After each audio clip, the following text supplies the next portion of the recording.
Hello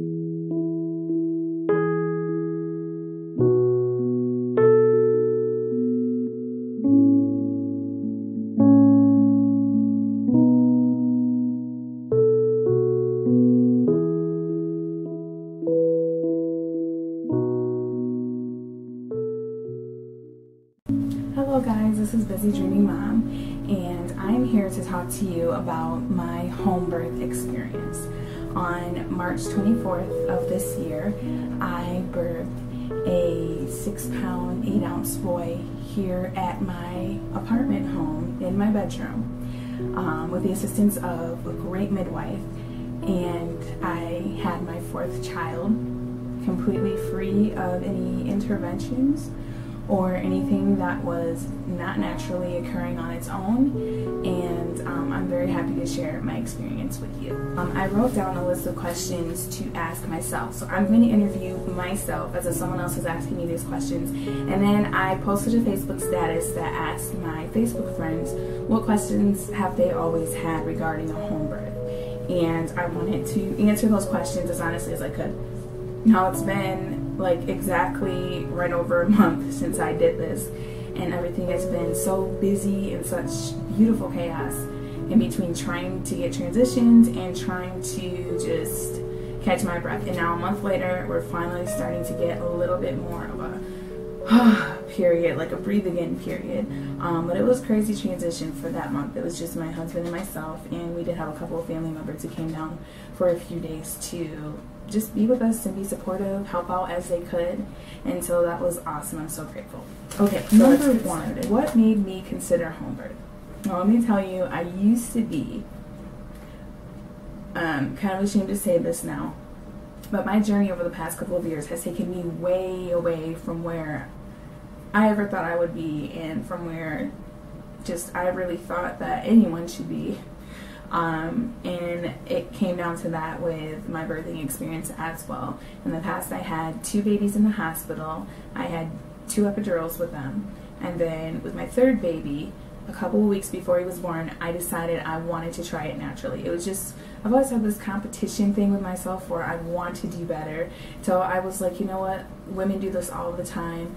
Let's try it, and the worst that could happen is that you die, and if you don't die, then you survived. So just go for it. So I did that, and that was a huge step for me. And then I just wanted to know more, like, why aren't more women doing this? Why aren't more hospitals supportive of this? Why is everyone so afraid of giving birth naturally and being pressured to have so many interventions? So I continued to look and seek more, and when I found out that I was pregnant with my 4th, I actually was not going to do a home birth. I was going to do a birth center. I decided to hire midwives, and I did it because as I continued to seek, and I'm a seeking person, I'm a seeker, so I'm always researching, I'm always reading, I'm always asking for opinions, I'm always weighing options. That's who I am. I love learning, I love taking things in and mulling them over and making the best decision for me and for my health and that type of thing. So I decided to do a home birth because I felt that it was safe. I felt that I was healthy enough to go through with a home birth. With my research, I felt that there was no reason I shouldn't be in an environment that was completely supported by other women who were extremely knowledgeable and educated, and who would respect my wishes and decisions, and even respect my fears, and in their own womanly way kind of encourage me to snap out of it. And that's what I wanted. I didn't want to be told, you know, it was okay and I could take a drug to relieve it, because I already knew that. I'd done that. I didn't want someone pressuring me to be done laboring within a certain amount of time so that they could go home, or they were going to induce me. I'm not about that. And then, you know, I just didn't want that. I wanted to do this my way. With this potentially being my last birth, I'm getting older. I've had 3 other children. My husband is getting to the line. I'd have babies till the cows come home if I could, and I know people don't agree with that, but it doesn't matter. I wanted this to be special. So I was going to do a birth center birth with midwives, and I was going to do a water birth. I figured it made a lot of sense. You know, when you get in the water, you're really relaxed. Things open up. Things just really free themselves when you are in the water environment. And so I thought it would be great for laboring, it'd be relaxing. And also I figured, I mean, it made sense, things soften when you're in the water. I wanted the opening to the vagina, I mean, we're all grown-ups here, right? I wanted it to be softened enough so that when the baby came out, that there would be a less chance of tearing. That's one thing I've always just been about, was tearing. I had 2 episiotomies with my first babies, and I had male doctors, which they were great. They were willing to afford me every comfort that I wanted, and they both offered to do episiotomies, and that was before I found out that they weren't really necessary. So I don't really like my hoo-ha being snipped if there's no reason. So any hoosers, that is why I decided a home birth. It seemed like the right thing for me. It was an experience I wanted to have with this pregnancy. What concerns did I have? So before I even really knew about home birthing and that people still did that, I thought that was something that people did when they were poor. They couldn't afford to go to a hospital and have a nice birthing. I felt bad for women who did that because they had absolutely no way of getting any pain relieving medication. Excuse me, you can get pain relief but no medication. I felt like they were kind of like weird hippie-ish, and that they were just kind of uneducated, like anything could happen, you know, what are you going to do if something happens? And I mean, just immediately, when you don't know about something enough, and you don't study it, and you don't try to understand why someone does something, it's very easy to set up almost superior walls around yourself and say, I would never do that. That's just so, no, I'm not okay with that. I want to be somewhere where people know what they're doing and they're going to take care of me. Those were my concerns. I'm just going to be honest with you. I felt like it was for weird hillbilly people. Please do not be offended, but that's just what came to my mind. Out in the woods, and we're poor. And don't ask me where I got that from. I cannot tell you. But how many times do we see home births? How many of our friends and our relatives are just having home births, and how much of it is just like so common? We're just like, yeah, I think nothing of it. We're so used to the institutions of hospitals and medicine that we feel like we cannot survive without those things. But guess what? People did survive without those things, and not only did they survive, they thrived. Of course, there was always disease. There were always the abilities to be complications, but I feel like God made our bodies wonderful, and I feel like the body is such a mysteriously amazing piece of equipment that it doesn't have to be babied and coddled, you know, as much as we do, and as much as we experiment with using unnatural alternatives. And that is my personal opinion now. But those were my concerns. I thought that I was going to die in my house in a pool of blood, and that was just going to be my end. I always feel like I'm going to die during childbirth anyway, so of course that home birth just dramatized that whole feeling. How did I go about the process? Well, I do what I always do when I want to know something. I hop on the internet and I look it up. And I actually had a Facebook friend from high school who had just done a water birth. So I had already been intrigued and interested in it this time around. I knew I was going to do another natural childbirth. But I just wanted to, you know, see, okay, what else is there, you know, because I made my last decision to do the natural childbirth. When I say natural, I mean vaginally with no medication. No interventions. I guess I should say intervention-free childbirth. Because, I mean, the whole natural thing has its own stigma to it, and it's not okay to make other women feel less than for birthing in other ways. And that's something that I've grown to, just matured to see. Okay, I started reading. I started looking it up. Birth Without Fear was an amazing accomplice to my pregnancy journey. January is kind of the facilitator, head director of that whole thing, and I just found them like on Instagram, and I found their blog online, Birth Without Fear blog, and it just really touched me to see just how amazing all these women were. And these weren't all women having home births. These were women who just had gone through really amazing and sometimes really difficult pregnancy experiences, and it just inspired me and made me want to learn more. So then I just kept researching. I came across pictures and finally found out about Ina May Gaskin, and the leader of the troop out at the farm who birthed thousands of babies that survived and thrived just fine, and just really kind of brought back that whole movement thing. I think back like in the 60s and things like that. Please don't call me, I'm terrible at dates. I didn't write any of that stuff down. I'm going completely off of what's in here, and this is completely sleep deprived. I'm a little cray. So anyway, so I read. I also checked books from my midwife's practice place, the birth center. There we go. And the books that I checked out were Childbirth Without Fear, and that was such a blessing because the book was written in the early 1900s by a man who came to see that childbirth did not have to be a medical emergency. He doctored abroad, and he saw women, as he said, give birth like on the side of the road in a trench while war was going on. The women gave birth and then got up, picked up their babies and their placenta, and kept going. And he was just like, whoa, like, are you okay? What an understatement. Are you okay? Just like blown away by this. And then he started attending births where women would give births basically by themselves or with other women, and he just started observing them and studying them. And I was just blown away. I was like, no way is there a man who wants to actually study birth and learn about birth instead of telling me about birth and how my body is supposed to go and how I'm supposed to think and how I'm supposed to feel and when I'm supposed to cut and when I'm supposed to lay.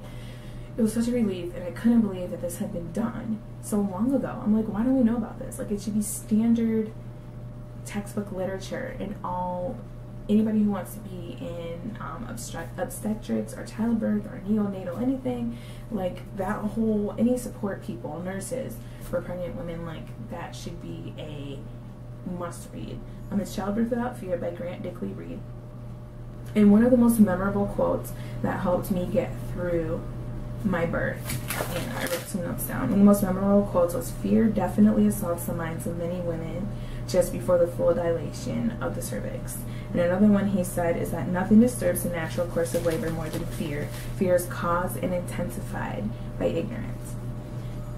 And it was just like, it's so true. What we don't know, we're afraid of, and it's just magnified, and we go to the worst possible thing that can happen. And that's just the human condition. It's like the whole survival thing. Like, what's the worst thing that can happen? Let's go all the way on the other side of it to keep it from possibly happening, instead of saying, okay, like, what is the natural way here? Like, how was it intended to be, and how can we keep as true to that as possible without complicating things unnecessarily? The other books that I read were Ina May Gaskin's Guide to Childbirth. I actually never finished this because I birthed before I finished it, and I downloaded it like a week or a few days before I gave birth. But it's beautiful. The first half of the book is women describing their home births, and women being supportive and encouraging to one another. And it was so inspiring. Like, I spiritually just felt my whole spirit lift, because I had gotten to a point just before my home birth where I started having survival thoughts. I was like, okay, this is crazy. Like, okay, can I do this? And then what if started coming, and I was like, I cannot do this. I'm not strong enough to do this. I'm not brave enough to do this. I'm too weak to do this. I did it once, and it freaking hurt, and I'm not looking forward to that again. And now I'm only going to have my husband here, who I hope to God is able to stay on his 2 feet and help me out. And I was just freaking out. And so when I downloaded this and I read that whole first half, like in 2 days or so, and my spirit, all that weight just lifted. And I was like, I got this. These women totally have just taken care of my spirit. And what else did I read? Pathways magazine, and it's a magazine that is at my chiropractor that I go to down here. And I actually went to the chiropractor throughout my pregnancy because I was having really bad pelvic pain, and when I would turn over in the night, my pelvis would click out of place and or click back into place from having been jilted, and with the extra weight, it was just so painful. So I went to the chiropractor, and they had this awesome magazine. Check it out. It's, I'm sure, pathwaysmagazine.com. Articles are right up my alley. Questions everything I question. Provide support on everything I needed support on. It's just awesome. And then hypnobirthing. And I don't have the author. I gave the book back to the birth center, but hypnobirthing was amazing. Like, whether or not you use that technique or not, it basically is just like meditation for your mind in a book form. to prepare you for childbirth. And I actually got some of the idea for doing birth affirmations from that book, and I wrote my own based on kind of what they wrote. But it's amazing, like, just the support that's out there when you look, positive support. And I started to see birth as being something that I did not need to fear. I needed to accept it as part of my role as a woman who was already pregnant, and just accepted it was something that I needed to go through, and that was going to be fine, and I was going to recover, and just have faith in that and how my body was made. What did your family and spouse think? My spouse's name is Sean, and he's pretty much got to the point where if I'm dead set on like this new trend thing, which to him he's called me a hippie, because I've been progressively getting more and more towards the opposite of where I used to be with my growth. And I call it growth. He probably calls it just hippiness or weirdness. But he was like, this is your thing. This is what you want to do. We'll do it. And we paid out of pocket because our insurance, I'll talk about finances later, but we had to pay out of pocket first. And so that was something I was worried about. I was worried that he would be financially stressed, because he is the one who works when I stay at home right now and work from home if needed. And so I was nervous about proposing that to him, because it kind of just was a little extra stress on him to give me something that I felt like I wanted. And he was just like, all right, you know, let's save it up. And we did, and I was really appreciative of that support. Even if he wasn't like 1,000% like getting naked and getting in the birthing tub with me, it was okay. Like, I was just happy with that. The rest of the family, my family didn't really say anything. I know my grandmother was not comfortable with it, because she kind of just seemed like she didn't want to really talk about it. She was just like, okay, you know, like, but, you know, like, my mom and things of that nature, like, they seemed, I mean, they didn't say any which way about it, like, I can't believe it, or you shouldn't, or anything like that. And his family, I had no idea, because I was already set on what I was going to do, and to do what was best for me and my family. And I believe that they were just fine with it, or saw that it was just fine, because I haven't heard anything but positivity since he was born. So I appreciate that support as well. What were the positive and negative differences observed in the caretakers and their attitude? I'd say the biggest difference is that when you're in the hospital, your nurses are your friend. Your nurses are the ones who sympathize more with you. They see exactly what you're going through. The doctors are in and out. They're busy. They have a life, you know, and they have a lot of things they have to think about when it comes to getting you and your baby out safely. And so that kind of affects their attitude. Also, with the midwives, they're people, so there are some of them that you're gonna probably feel like you connect with more than others, and I did feel that in my situation, but I chose to just be positive about it and just remember the overall goal and know this person was going to help me get what I needed, and to just be positive about it and have faith that everything was going to be fine. And it was. But I mean, those are just relating with people. Those are just things that you just have to deal with, and just know that is them, this is me, this is my space, this is what I'm projecting, and that's all that I can control. But the attitude was definitely like the natural way, or through the birth center. I knew that I was going to be taken care of and my wishes respected. Whereas if I had went through a medical route, I knew that there were going to be time limits, possible constraints, there was going to be protesting, and I didn't want to deal with it. That's just kind of that. On the positive side, though, the fact that you get longer care in the hospital is a huge plus, because right after you have the baby, it's like you have like this post shock that happens. Kendall, go back in your bed. Sorry, my daughter gets up at night. Like this post shock that kind of happens, and it comes and just like, oh my gosh, I just had a baby. And the second thing is like, oh my gosh, I'm bleeding all over myself. I need to get cleaned up. Oh my gosh, I need to eat. Oh my gosh, I need to drink. Oh my gosh, what are my kids doing? It's just like everything starts coming back to reality, and like this fog starts clearing, and you realize that you need help and you need care. You need to be mothered, you need to be taken care of. And they do that in the hospital. They get you what you need, they get you the food you need, you order it, it's there. When you're at home, you either need to have a team doing it for you, have prepped it yourself, or whatever. And with our situation. Like I did kind of the best I could and froze some stuff ahead of time, but it's just me and my husband, and it was difficult, and have him have the pressure of having to care for us, plus go to work in a couple of days, plus all this. So it definitely was not like ideal, but we made it and we got through it, and I knew that we would, but I knew it was going to be a little rocky, and we made it. So the positive thing is just you get longer care in the hospital. Except for my last baby, they were ready to get me out like the day after I gave birth. Like they came in, they're like, "All right, you look good. You ready to go home?" And I was like, "No." And they were just like, "You look good." And my mind was all kinds of like, I wanted to cry. Like, I don't want to go home. I don't want to go home. I want y'all to take care of me. And that's how I felt. I feel like emotional health needs to be provided for in the hospital setting. And I know I'm asking a lot, but the total care package, the physical, the emotional, that needs to come. You can't come in one day after somebody has a baby and throw all the stuff at them about being depressed and then send them home by themselves with a new baby and no sleep coming down the road. It's just, but we can't have it all. Anyways, finances. Okay, so here's the scoop. When you go through insurance, you have limitations. The limitations that you have are the insurance will pay for, most insurances, traditional insurances will pay for like 2 or 3 days in the hospital. If you need longer than that, it has to be authorized.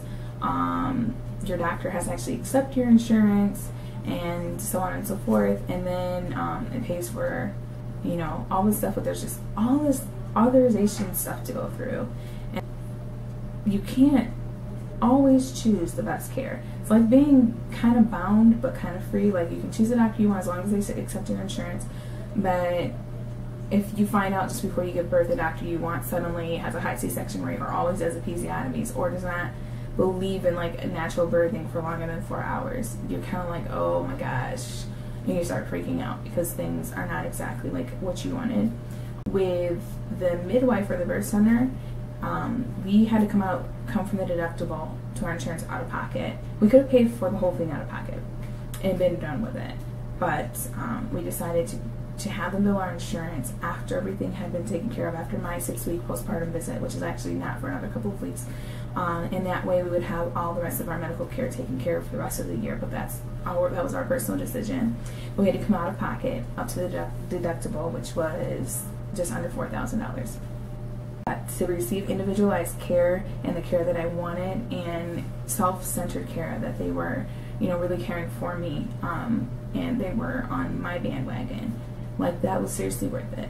And to look at how much I'm getting, and it's all included in that price. All my prenatal visits, either a home birth or birth center birth, and then newborn care for me and my newborn for the first 6 weeks. And to be in a place where I felt safe and like I could just really, kind of be myself and let my beliefs out. Like, that was really valuable. As far as support goes, your midwives are going to support you. That's what they're there for. It's women taking care of women, and they're going to support you. They're extremely educated. They've attended tons of births by the time they're certified to become midwives, and they're just, and they're smart. They're not like just dumb people who need an extra side gig.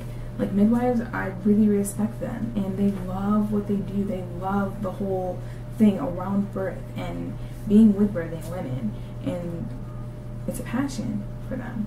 It's not just a job, it's not just a surgery. It's not just a snip or a cut, or, I gotta be home in 2 hours type of thing.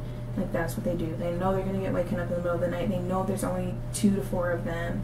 They know it's all them. They gotta do all the work.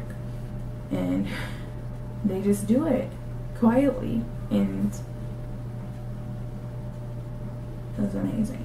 Comfort level, again, like, depending on how you can relate to that person, it's gonna affect your comfort level. If you find somebody you really vibe with, it's all gravy. If you find someone you're not like quite vibing with, it's okay. Like, my midwife and I think vibed a lot better with our personalities after I had the baby, and it just seemed like something happened, and it was just more of a personable relationship, and it was awesome.